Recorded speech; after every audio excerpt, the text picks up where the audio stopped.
오늘의 헤드라인입니다. 원자력과 방사선 작업 종사자의 정보를 관리하는 시스템에 악성 코드가 심어진 사실을 4년 동안이나 모르고 있었던 것이 드러났습니다. 이 시스템은 다행히 원전 운영과는 관계가 없고 개인정보 또한 유출되진 않았지만 국가기관의 사이버 보안 관리에는 구멍이 뚫린 셈입니다. 에너지 발전과 판매 사업자 사이를 중개하는 전력거래소가 국내 최대 규모의 태양광 발전 사업자를 3,000번째 회원으로 맞이했습니다. 전력거래소에는 최근 1년 사이에 1,000개의 회원사가 새로 가입했는데 대부분 태양광과 풍력, 바이오 등 신재생에너지 발전사였습니다. 충남 당진의 40대 집배원이 숨진 채 발견되면서 과로사 가능성이 제기된 집배원만 올해 9명째입니다. 집배원의 노동 강도가 어느 정도이길래 이렇게 과로사 추정 사망자가 많은 건지 취재 기자와 자세히 알아보겠습니다. 폭염과 폭우, 미세먼지 등 이상기후가 잦은 요즘 제일 많이 찾아보는 뉴스가 바로 날씨일 텐데요. 기업이나 개인을 위해 다양한 맞춤형 기상 정보를 제공해주는 민간 기상기업 K베더의 반기성 예보센터장을 오늘 주민피플 시간에 만나봅니다.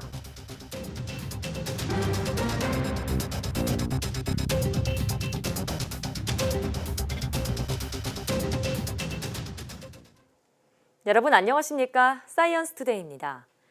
원자력안전위원회의 산하기관인 한국원자력안전재단이 원전 관련 인력 19만 명의 개인정보가 담긴 시스템에 악성 코드가 심어진 사실을 4년 동안이나 모르고 있었던 것으로 드러났습니다.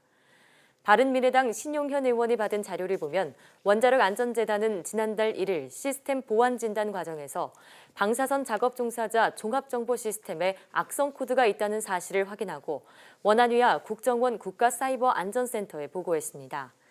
조사 결과 이 시스템에는 2015년 4월부터 디도스 공격용 악성 코드 3개가 인터넷 망을 통해 침투한 것으로 나타났습니다. 이번 사건과 관련해서 원자력안전재단은 개인정보 유출은 없었다고 해명했습니다. 원자력안전재단은 지난달 2일부터 16일까지 진행된 국가사이버안전센터 조사 결과 개인정보 유출은 확인되지 않았다고 밝혔습니다. 또한 발견된 악성 코드는 정보 유출 목적이 아닌 시스템 접속 장애를 목적으로 한 디도스형이었으며 악성 코드를 제거한 뒤 후속 보안 조치도 했다고 덧붙였습니다. 방사선 작업 종사자 종합정보 시스템은 원자력 관련 시설에 근무하는 방사선 작업 종사자의 피폭 정보 등을 기록 관리하는 시스템으로 원전 등의 시스템과 독립된 상태로 운영됩니다. 원자력안전재단은 비슷한 사례가 재발하지 않도록 모든 시스템에 대한 종합적인 보안 조치 계획을 수립할 것이라고 밝혔습니다. 올해 장마는 예년보다 일주일 정도 늦게 시작되는 지각장마가 될 것이란 전망이 나왔습니다. 하지만 장마 기간 중에 국지성 호우가 쏟아질 가능성은 여전히 높기 때문에 철저한 대비가 필요합니다. 정혜윤 기자의 보도입니다. 중국 남부에서 일본 남쪽 먼 남해상까지 길게 비구름이 자리 잡았습니다. 장마 전선입니다. 보통 때라면 제주도까지 올라왔어야 하지만 올해는 이례적으로 북상이 늦어지고 있습니다. 이번 주 후반에 비가 예보돼 있지만 장맛비는 아니라는 것이 기상청의 분석입니다. 금요일 중부지방을 시작으로 토요일은 제주도를 제외한 전국에 비가 내리겠습니다. 이 비는 북쪽의 차고 건조한 공기의 영향을 받아 내리는 것으로 찬 공기가 빠져나가는 일요일에는 대부분 그치겠습니다. 예년 장마 시작일은 제주도는 6월 19일에서 20일, 남부는 6월 23일, 중부는 6월 24일에서 25일입니다. 그런데 올 여름에는 장마가 예년보다 상당 기간 늦어질 가능성이 큽니다. 상층에 찬 공기가 머물며 장마 전선 북상을 막고 있기 때문입니다. 거기에 지구촌 기상이변의 원인이 되는 엘니뇨 영향도 겹쳤습니다. 올여름 엘니뇨 영향으로 장마 전선을 밀어 올려야 할 북태평양 고기압이 크게 확장하지 못하고 있습니다. 남부는 이달 말 장마 전선 영향을 받을 가능성이 있지만 중부는 7월은 되어야 본격 장마권에 들 것으로 보입니다. 장마가 6월 하순이 아닌 7월에 시작되는 것은 이례적인 현상입니다. 기상관측 이래 중부가 5차례, 남부는 4차례 기록될 정도입니다. 전문가들은 지각장마라 해도 장마 기간 중 호우 확률은 여전히 높다며 철저한 대비가 필요하다고 조언했습니다. YTN 정혜윤입니다. 한국연구재단이 통합출범 10주년을 맞아 건강한 학술연구 생태계 조성의 의지를 담은 비전 선포식을 열었습니다. 연구재단은 20일 비전 NRF 2030 선포식을 열고 학술연구의 건강한 생태계를 조성하는 연구지원 글로벌 리더라는 새 비전을 제시했습니다. 노정혜 한국연구재단 이사장은 이번에 수립한 비전의 핵심 키워드가 국민의 삶의 질 향상과 건강한 학술 연구 생태계 조성이라며 미래 10년을 준비하는 한국연구재단의 다짐과 노력을 지켜봐 달라고 당부했습니다. 아침을 먹는 청소년은 그렇지 않은 청소년보다 대사증후군에 걸릴 위험이 낮은 것으로 나타났습니다. 김포대 연구팀은 2016년 국민건강영양조사에 참여한 만 13살에서 18살 청소년 400여 명을 분석한 결과 이런 연관성이 관찰됐다고 밝혔습니다. 연구에 따르면 아침 식사를 일주일에 한두 차례 한 청소년 집단은 아침 식사를 전혀 하지 않은 집단보다 대사증후군 위험도가 13% 낮았습니다. 대사증후군은 복부 비만과 고혈당, 고혈압, 고중성 지방혈증, 낮은 고밀도 콜레스테롤 혈증 가운데 3가지 이상이 한꺼번에 찾아온 상태를 말합니다. 면역 반응이 과도하게 일어났을 때 인체가 이를 종료하는 방법이 밝혀졌습니다. 독일 민헨 공과대 연구팀은 인체 면역 반응을 제어하는 스위치인 톡스 단백질을 발견했다고 밝혔습니다. 연구팀은 인체가 바이러스에 감염됐을 때 면역 반응에도 불구하고 바이러스가 없어지지 않으면 장시간 면역 반응으로 인해 세포가 파괴될 위험이 있다고 말했습니다.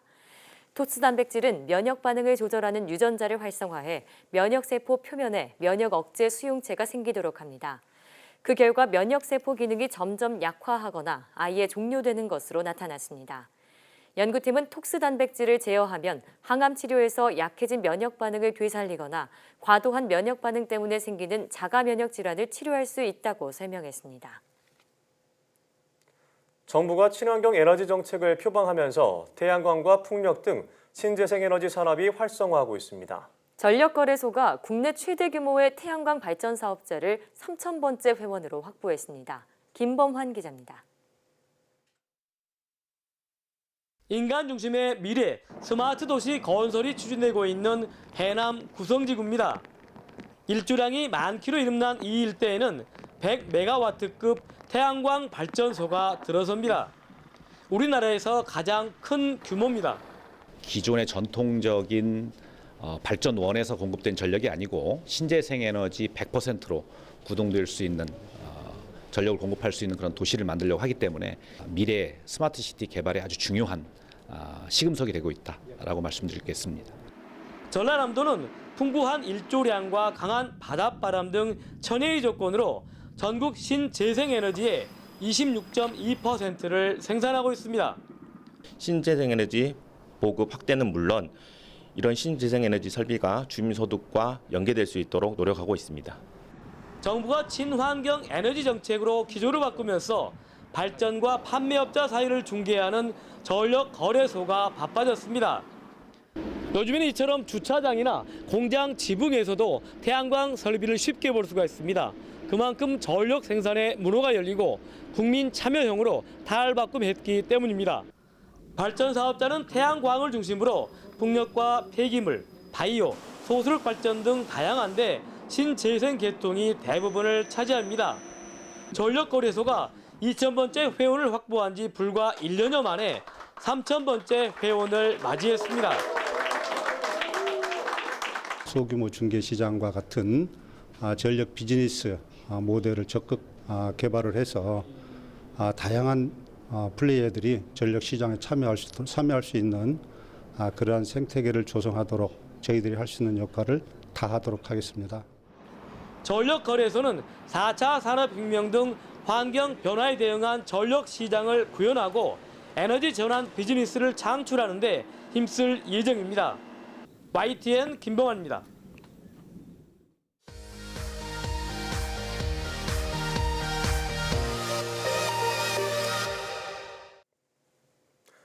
화제 뉴스를 골라 과학기자의 시선으로 분석하는 과학 본색 시간입니다. 네, 오늘은 이성규 기자와 함께하겠습니다. 어서 오세요. 안녕하세요. 네, 오늘은 어떤 소식으로 시작해 볼까요? 우리에게 그 우편물을 배달해주는 굉장히 고마운 분들, 우체국 네. 집배원들에 관한 얘기인데요. 예. 19일이 우체국 집배원 한 분이 집에서 숨진 채 발견됐었죠. 네. 전국 우정노조는 과로사 가능성을 제기했는데 이 문제 좀 짚어보고자 합니다. 네, 참 안타까운 일이었죠. 다시 한번 자세히 좀 짚어주시죠. 그 숨진 집배우는 충남 당진 우체국 소속 40대 남성이었는데요. 예. 이분이 이제 출근하지 않자 동료 직원들이 그 집을 방문했었던 거죠. 방문해 보니까 이 화장실에 숨진 채 발견이 됐었던 거죠. 네. 이분이 이제 5년 전에 이 당진 우체국에 비정규직으로 입사했다가 예. 지난해 10월 정규직으로 전환이 됐어요. 근데 이제 가족과 떨어져서 혼자 살면서 하루 한 12시간 이상 고된 일을 해온 것으로 전해지고 있습니다. 예. 자, 정말 우정노조가 과로사 가능성을 제기했는데 어떤 이유에서인가요? 이제 우정노조는 일단 해당 집배원이 어떤 지병이 없었고 또 얼마 전에 이 건강 검진을 받았는데 이 건강 검진상 뭐 특이한 소견이 없었다. 예. 한마디로 말해서 뭐 이렇게 특별히 아픈 데가 없었으니까 아마도 과로사이지 않을까 이런 의견을 제시했던 거고요. 예. 예. 경찰은 이 숨진 집변의 사인을 분석하기 위해서 이 부검을 했습니다. 또 우정노조와 조사위원회를 꾸려서 사고 경위도 조사하기로 했고요. 예. 네, 좀 전에 결과 발표가 나왔는데 국가수에서 이제 뇌출혈이었다 이런 발표가 나왔습니다. 네. 자, 그런데 집배원 사망 사고가 올해만 벌써 9번째라고요. 벌써 9번째죠. 지난 5월 13일 한 달 조금 안 됐는데 충남 공주 우체국에서 또 한 명이 사망했었죠. 네. 당시 사망한 집배우는 30대였어요. 이분 역시 과로로 인한 심장마비로 추정되고 있습니다. 예. 현재까지 아까 말씀했지만 사망한 집배원이 모두 9명이다. 뭐 이런 예. 상황인 거죠. 역시나 과중한 업무에 시달렸다는 증언들이 나오면서 우정노조는 역시 이 과로사 가능성을 추정하고 있습니다. 집배원들의 노동 강도는 어느 정도나 되나요?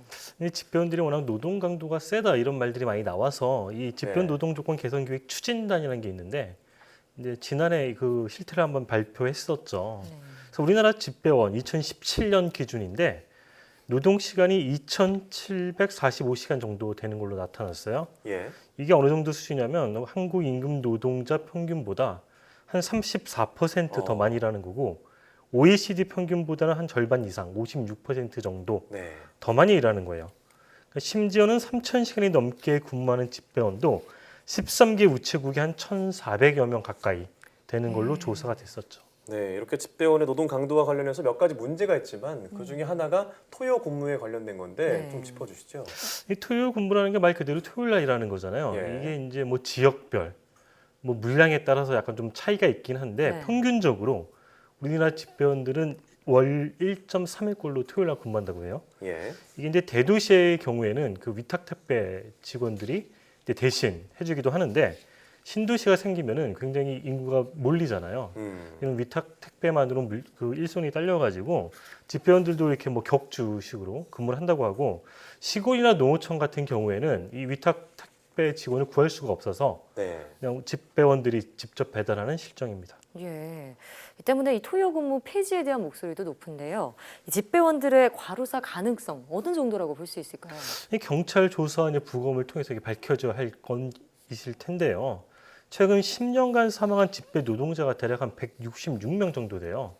이 사망 원인을 조사를 해보니까 교통사고가 한 25건 정도, 자살이 23건, 질환에서는 이 뇌심혈관계 질환이 29건이 나왔는데 이제 암에 이어서 두 번째였던 거죠. 예.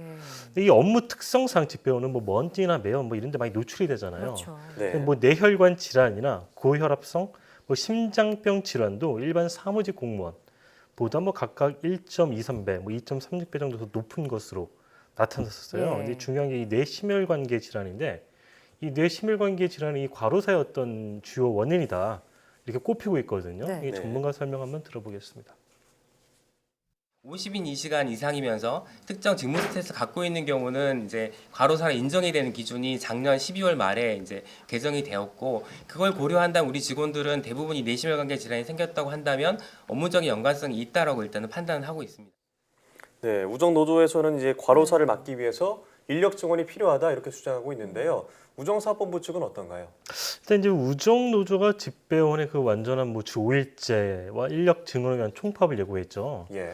이게 이제 완전한 주 5일제는 사실상 토요근무를 폐지하자 뭐 이런 내용이고요. 네.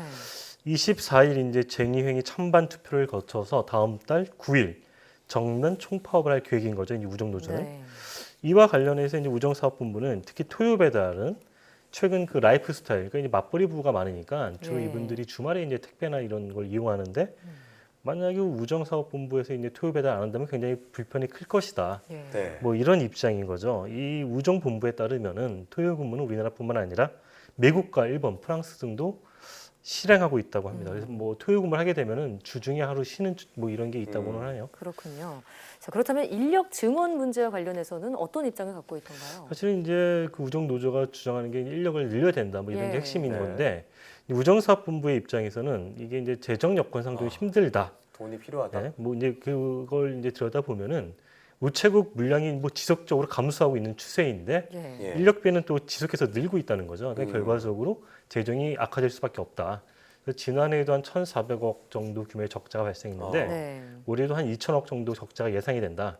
이런 상황을 고려할 때 인력 증원이 좀 여의치 않다. 뭐 이런 입장이고요.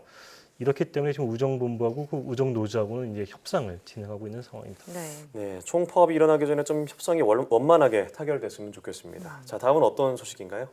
코오롱 인보사 사태 여러 차례 보도했었는데 이 네. 인보사 청문회가 열렸었죠. 네. 그 관련 내용 준비했습니다. 네, 인보사 사태는 인보사의 핵심 성분이 바뀌었다는 게 핵심이었습니다.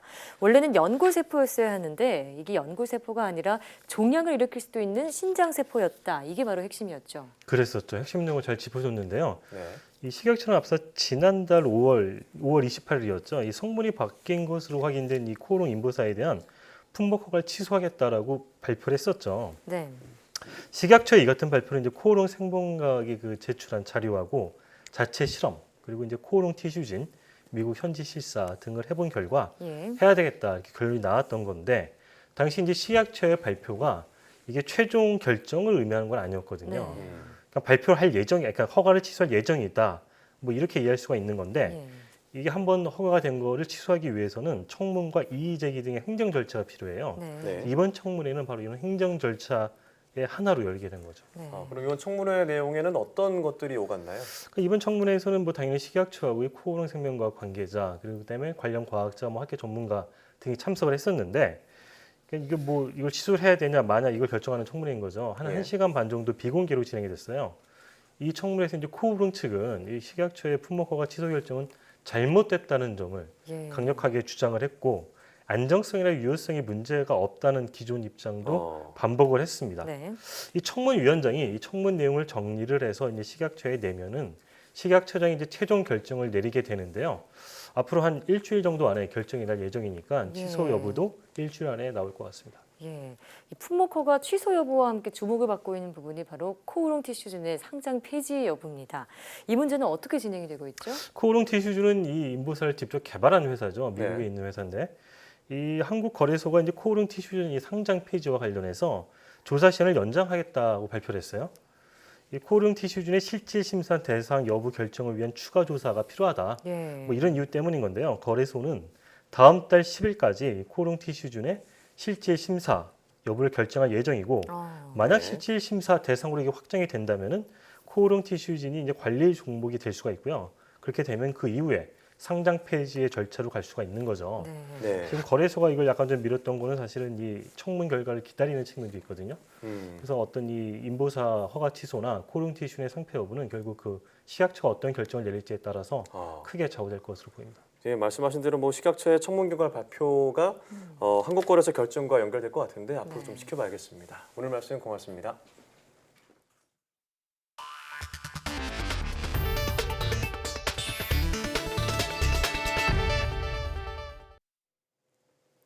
양돈 농가와 한돈 협회가 집회를 열고 아프리카 돼지열병의 매개체로 알려진 남은 음식물을 돼지에게 먹이는 것을 금지하도록 정부에 촉구했습니다. 그러자 잔발을 먹여 돼지를 사육하는 농가들이 집회 현장에서 강력하게 반발하는 바람에 양돈 농가들끼리 충돌이 빚어지기도 했습니다. 천상규 기자의 보도입니다.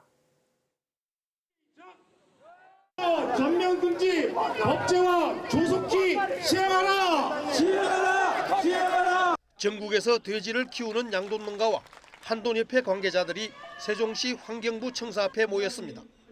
아프리카 돼지열병의 매개체로 알려진 남은 음식물 잔반을 돼지에게 먹이지 못하도록 환경부가 나서줄 것을 촉구하기 위한 걸기대회입니다. 이들은 남은 음식물 돼지급여 전면 금지에 미온적인 태도를 보인다며 환경부를 규탄했습니다. 또 아프리카 돼지열병이 발병한 모든 나라가 잔반을 돼지에게 먹이는 것을 금지하고 있다고 강조했습니다. 유럽연합은 20년 전부터 전면 금지를 했는데 중국도 전면 금지를 하고 아직 환경부는 손을 놓고 있습니다. 이에 반해 전국의 양돈농가 100여 명은 총궐기 대회 맨 앞자리를 차지해 잔반 허용을 촉구하는 피켓을 들고 집회에 참석했습니다. 이들은 집회 중인 양돈농가와 한돈협회 관계자들에게 항의하다 충돌해 몸싸움이 벌어지기도 했습니다. 아프리카 열병 대책을 왔으면은 아프리카 열병에 대해서 하자는 겁니다. 알겠습니까? 그런데 지금 이게 뭐 하는 짓입니까? 이들은 남은 음식물을 섭씨 80도 이상에서 30분 이상 끓여 살균 처리한 후 돼지에게 급식하기 때문에 아프리카 돼지열병을 전파시킬 수 없다며 잔반 급여 허용을 강하게 주장했습니다. 그러나 집회에 참석한 대부분의 양돈농가들은 비록 남은 음식을 끓여서 급식하더라도 전파 위험성이 큰 만큼 대승적인 차원에서 잔반 급식 금지에 동참해 줄 것을 호소했습니다. YTN 천상규입니다. 혈액 한 방울로 암을 진단하는 기술이 개발됐습니다. 울산과학기술원 연구팀은 암세포가 배출하는 물질인 나노소포체를 효과적으로 감지해 암을 진단할 수 있는 미세칩을 만들었다고 밝혔습니다. 연구팀은 암세포가 혈액 속에서 이동할 때 혈소판에 둘러싸여 활동한다는 점에 착안해 미세칩 바닥에 혈소판 세포막을 설치했습니다. 그 결과 실제 암 환자와 건강한 사람의 혈액에서 적혈구 등 세포를 제거한 혈장 성분을 추출해 각각 한 방울씩 미세칩에 주입했더니 암 환자의 혈액에서 더 많은 나노소포체가 검출됐습니다. 연구팀은 이렇게 검출된 나노소포체 양을 토대로 암 발생은 물론 암 전이 여부까지 진단할 수 있을 것으로 내다봤습니다.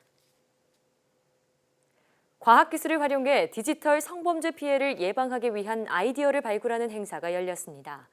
과학기술정보통신부와 여성가족부, 경찰청은 R&D 기반 디지털 성범죄 피해 방지 컨퍼런스를 열고 다양한 아이디어를 공유했습니다. 이번 행사에서는 디지털 성범죄 피해 방지를 위해 정부가 기획한 아이디어 공모전 시상식과 전시가 마련됐습니다. 시상식에 앞서 열린 간담회에서는 디지털 성범죄를 막기 위한 기술 개발의 중요성을 논의하는 시간이 마련됐습니다. 그럼 여기서 컨퍼런스에 참석한 유영민 과기정통부 장관과 진선미 여성가족부 장관의 말을 직접 들어보겠습니다. 국민들의 아이디어와 함께 끝없이 싸워나가서 건절될 때까지 가자. 그러면은 그것을 국민들에게 계속 알려주면은 디지털 성범죄의 상당한 예방 효과도 있지 않겠느냐.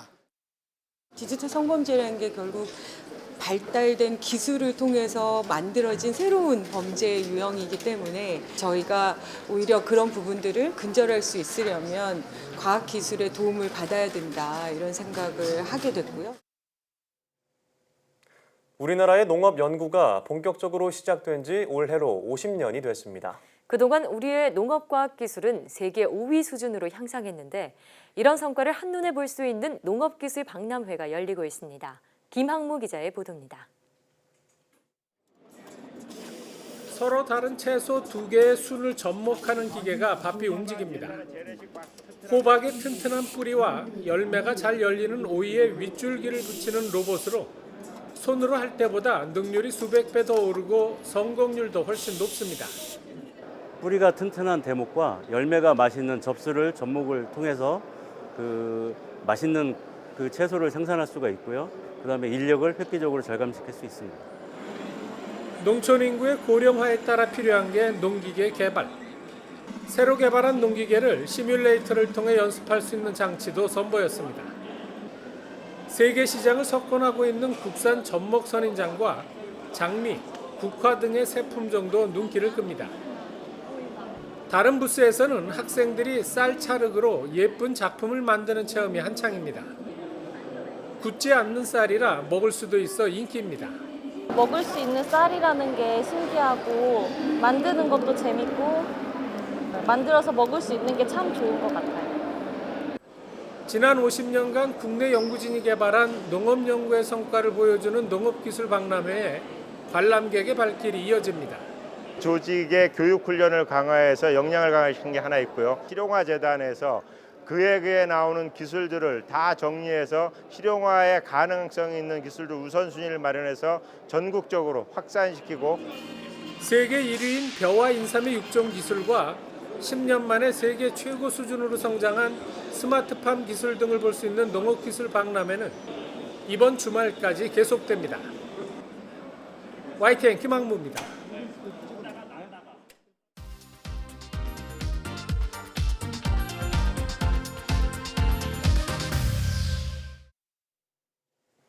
우리는 기상예보를 통해서 폭염이나 태풍 같은 재난에 대비하고 안전한 내일을 맞이할 수 있는데요.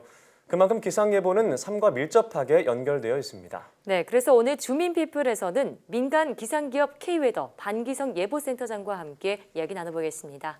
어서 오세요. 네, 안녕하세요. 네, 반갑습니다. 반갑습니다. 저희가 항상 날씨 뉴스를 할 때 화면으로 뵙는데 실제로 네. 뵈니까 더욱 반갑습니다. 그러니까요. 네, 저도 너무 반갑습니다. 아유, 네. 네, 전화 연결 위주로 주로 뵀었는데 오늘 이렇게 먼 걸음 해주셨습니다.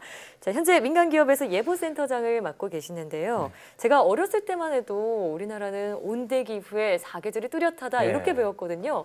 지금도 그런가요? 지금 우리나라 날씨가 아주 급격히 변하고 있다고 저는 생각을 합니다. 제가 이제 지금 42년째 이제 기상예보를 하고 있는데 최근에 이런 어떤 폭염, 기온 상승, 또 아열대성 이런 호우를 보면서 야, 정말 우리나라 기후가 많이 바뀌고 있구나 이렇게 생각을 합니다. 지금 우리나라 기후를 보면 말이죠. 제주도라든가 남해안 지방은 이미 아열대 기후예요. 이미요. 네. 기후 구분으로 볼 때도. 그러나 중부지방은 겨울 기온이 워낙 낮다 보니까 아열대 기후는 아닙니다. 그러나 이제 여름 날씨만 본다면 지금 거의 전형적인 아열대 기후로 바뀌고 있거든요. 맞습니다. 2018년 같은 경우 예를 들자면 사상 최고 기온 41도를 기록했죠.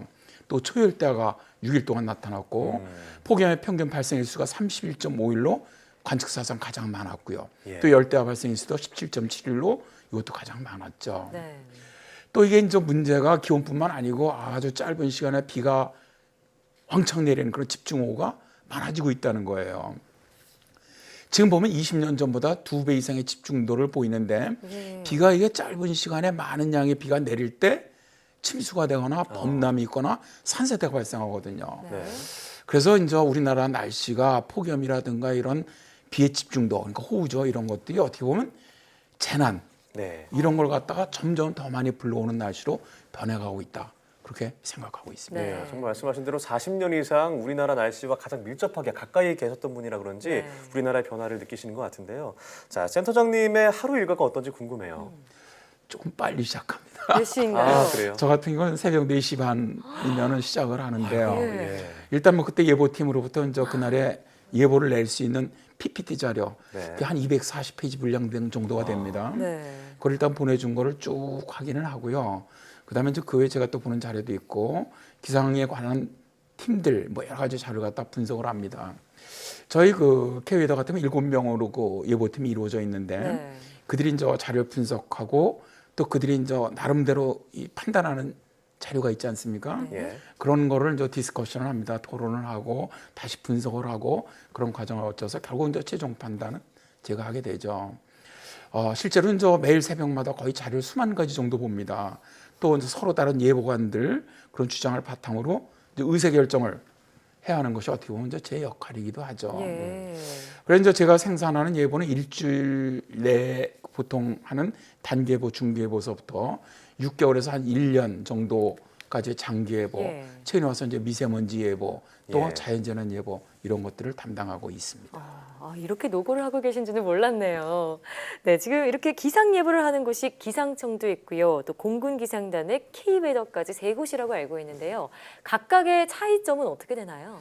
아무래도 이제 기상청은 국민에게 날씨의 흐름을 좀 정확하게 예측을 해줌으로써 국민의 생명과 재산을 지키는 이런 것들은 물론 일상생활에서 어떻게 보면 날씨를 갖다 활용할 수 있도록 하는 일반 기상 예보가 주 임무라고 할 수가 있는데 공군기상단 같은 경우는 이제 공군의 항공작전을 수행하기 위한 항공기상이 주 임무가 되죠. 아무래도 또 육군이나 해군 이쪽으로도 이제 작전에 이제 기상을 지원하고 있고요. 근데 이제 제가 일하고 있는 K웨더 같은 경우는 민간 기상 회사이기 때문에 일반적인 기상 예보는 해요, 물론. 그래서 앱이나 웹을 통해서 이제 제공을 합니다. 근데 이제 가장 큰 임무는 날씨를 필요하는 기업이라든가 정부라든가 개인에게 맞춤 기상 정보를 제공하는 것. 이게 어떻게 보면 가장 큰 일이라고 할 수가 있죠. 예. 그런데 최근 이제 국내에서 그 국민들이 국내 기상청에만 의존하는 게 아니라 뭐 일본 기상청이나 실시간으로 뭐 직접 위성 레이더를 보기도 하고요. 맞아요. 이렇게 다양한 경로로 기상 정보를 분석하는데 이렇게 된 이유가 있을까요? 아무래도 국민들이 어떻게 보면 이런 건 기상청 예보에 대한 신뢰 문제가 가장 크다고 일단 보고요. 네. 두 번째로는 좀 더 다양한 정보를 좀 알기 위한 그런 것도 있지 않느냐, 저는 뭐 그렇게 봅니다. 다만 제가 얘기하는 건 좀 오해 안 하셨으면 좋겠는데 저는 기상청에서 근무한 적이 없어요. 그래서 뭐 기상청을 편들고 싶은 마음은 주어도 없는데요. 저 같은 경우 태풍 같은 경우는 실제로 이제 많은 국민들이 미국이나 일본의 예측이 더 정확하다는 얘기를 많이 하시더라고요. 전도 이제 민간 기업에서 태풍 예보를 하다 보니까 알아요. 이래 보면 사실 우리나라 국가태풍센터 예보 정확도가 저는 일본이나 미국에 비해서 떨어진다고 생각하지 않아요. 미국이나 일본 같은 경우는 자국 피해에 되게 민감하거든요. 그러니까 예보를 어떻게 내냐를 봐야 돼요. 그러니까 이게 방향이 일본 쪽으로 간다면 일본은 굉장히 빨리 자기네 쪽으로 영향 주는 쪽으로 바꿔버려요. 근데 우리나라는 안 그렇잖아요. 일본으로 간다고 갈 것 같아도 바로 그렇게 예보 못 내거든요. 우리나라 쪽 올 가능성이 있다면 하여튼 마지막까지 그런 걸 보는 거거든요. 그래서 제가 쭉 저도 나름대로 보니까 최근에 와서는 어떻게 보면 오히려 이런 태풍 예보 같은 경우는 우리나라가 오히려 더 정확하지 않나. 저는 어쨌든 그렇게 보고 있고요. 미세먼지 예보는 아직 우리나라 환경부 예보 정확도가 좀 낮아요, 실제로. 그러다 보니까 이제 많은 분들이 일본 예측자를 보시더라고요. 근데 이제 저도 사실 예보에 참고하기 위해서 중국이나 일본 예측자를 봅니다. 근데 이제 저는 매일 보니까 알거든요. 실제로 이제 일본이 우리랑 이 기준이 틀리고 그들이 AQI라 해갖고 이제 종합 대기 지수 갖고 하거든요. 미세먼지만 하는 것이 아니고. 또 그런 차이가 있어서 이제 일반 우리 국민들이 그런 차이를 잘 모르셔서 그렇지 실제로 제가 볼 때는 뭐 크게 뭐 예보 정확도에서는 차이는 없지 않느냐. 우리나라도 선진화된 예보 시스템을 갖추고 있다 이런 말씀이신데요. 그럼요. 우리나라가 세계적으로도 기상 예보 능력이 굉장한 나라입니다. 자, 그런데 이 기상 예보의 정확도에 따라서 국민들의 질타가 쏟아질 때도 있습니다. 힘드신 점은 없는지 짧게 한 말씀 듣고 싶은데요. 상당히 많죠. 저 같은 경우는 이제 공군에서 30년 예보관 생활을 했고요. 그다음에 이제 민간 기상에서 하고 있는데 아무래도 기술이 아무리 발달했다고 하더라도 그것을 활용해서 해석하는 건 인간의 분야이기 때문에 어차피 틀릴 가능성은 너무 높다는 거죠. 그러면 틀리면 아무래도 부담감이 큰 건 사실입니다. 그렇죠. 또 저희가 빼놓을 수 없는 문제가 바로 기후변화 문제입니다. 뭐 기후변화로 인해서 미세먼지까지 유발되고 있다는 얘기가 나오고 있는데 이 외에 또 어떤 문제점들이 생길 수 있을까요? 실제로 물론 가장 큰 것이 지구온난화라는 기후변화입니다. 결국 그런 것들이 미세먼지도 기후변화에 영향을 받는 건데 어떤 기후학자 이런 말을 했어요. 미세먼지는 감개진하지 않지만 기후변화는 핵폭탄 정도다. 사람들은 사실 미세먼지는 난리를 막 치는데 기후변화는 상당히 무감각하거든요. 사실 근데 아까도 말했지만 미세먼지 문제도 기후변화로 인해서 상당히 고농도 미세먼지가 지금 만들어지고 있거든요. 정말 심각한 기후변화로 인해서 가장 문제가 되는 것이 이제 일단 기온 상승인데 기온 상승은 일단 폭염을 부르죠. 그다음에 식량 생산에 영향을 주죠. 전염병 확산을 초래를 합니다. 또 가뭄, 뭐 대형 산불 이런 걸 부르고요. 또 빙하를 녹이면서 해수면 상승과 함께 뭐 강력한 수포 태풍까지 다 만들어내고요. 최근에 뭐 화산과 지진까지도 이런 기온 상승에 상당한 영향을 받는다고 보거든요. 근데 이제 이런 기후변화 원인은 이산화탄소 등 온실가스의 배출로 인한 영향을 받고 있기 때문에 사실 가장 중요한 것은 우리가 온실가스를 줄이기 위한 노력, 이게 절대적으로 필요하다고 봅니다. 근데 이제 문제는 이 온실가스는 한 국가만 동참하면 안 돼요. 이거는 전 세계가 같이 노력해야 하는 부분이거든요. 그래서 이제 그런 부분에서 좀 아쉬움이 저는 있습니다. 참 이게 한 국가뿐만 아니라 국제적으로 같이 대응을 해야 될 것 같다는 생각이 드는데요. 네, 맞습니다. 자, 지금 40년 넘게 해오셨는데 앞으로의 계획이 어떤지도 듣고 싶은데요. 이제 아무래도 기상 예보를 하면서 미리 자연재난을 좀 정확하게 예측해서 인명 피해나 사실 재산 피해를 줄일 수 있으면 굉장히 기쁘거든요. 보람도 사실 느끼고. 근데 지금 사실 이제 예보관들이 다 그건 느끼는 것 같아요. 기후변화로 해서 기상이 자꾸 너무 심각하게 변화가다 보니까 예보를 정확하게 낸다는 것이 점점 어려워지고 있다는 거죠. 그러나 어떻게 하겠습니까? 더 많은 노력을 해야 된다고 생각을 합니다. 그래서 하여튼 올 여름도 심상치는 않아 보이는데 일단 좀 더 노력을 해서 정확한 예보를 만들고 싶고요. 예. 두 번째로 이제 제가 미세먼지 예보도 내고 있는데 이번에 이제 반기문 전 유엔 사무총장이 위원장이 되면서 국가기후 환경회의가 발족을 했거든요. 예. 이제 제가 거기에 이제 전문위원으로 지금 참여를 했습니다. 이번에 이제 여기에 보면 뭐 정부, 뭐 종교계, 산업계 모든 사람들이 참여를 하고 있고 또 국민정책 참여단에서 국민들도 참여를 하고 있는데. 네. 어쨌든 이제 그쪽 가서 문제를 해결하기 위한 전문위원으로 들어갔기 때문에 실제로 이 미세먼지 문제 해결을 위해서 좀 많이 노력을 할 그런 계획을 갖고 있습니다. 네. 또 사실 정확한 예보는 슈퍼컴퓨터에만 기댈 수 없고 예보 간의 분석 능력 또한 중요하잖아요. 네. 지금까지 현장에서 수십 년간 쌓아오신 노하우로 앞으로도 정확한 예보 부탁드리겠습니다. 그렇게 하도록 하겠습니다. 네, 자 지금까지 민간기상기업 K웨더 반기성 예보센터장과 함께 이야기 나눠봤습니다. 오늘 말씀 고맙습니다. 네, 고맙습니다.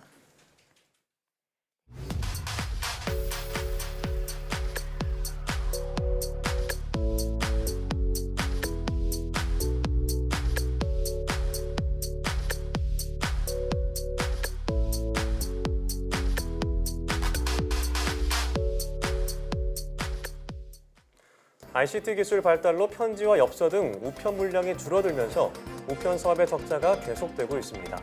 반면 집배원의 업무량은 1인 가구 증가 등에 따라 오히려 늘어나고 있는데요. 또 우편 업무는 공공 서비스여서 수익성이 낮다는 이유로 도서벽지의 우체국을 없앨 수도 없습니다. 공공성과 수익성 사이에서 집배원의 억울한 희생이 더 이상 없도록 정부 차원의 대책 마련이 이뤄져야겠습니다. 네, 사이언스투데이 오늘 저희가 준비한 소식은 여기까지입니다. 함께해 주신 여러분 고맙습니다.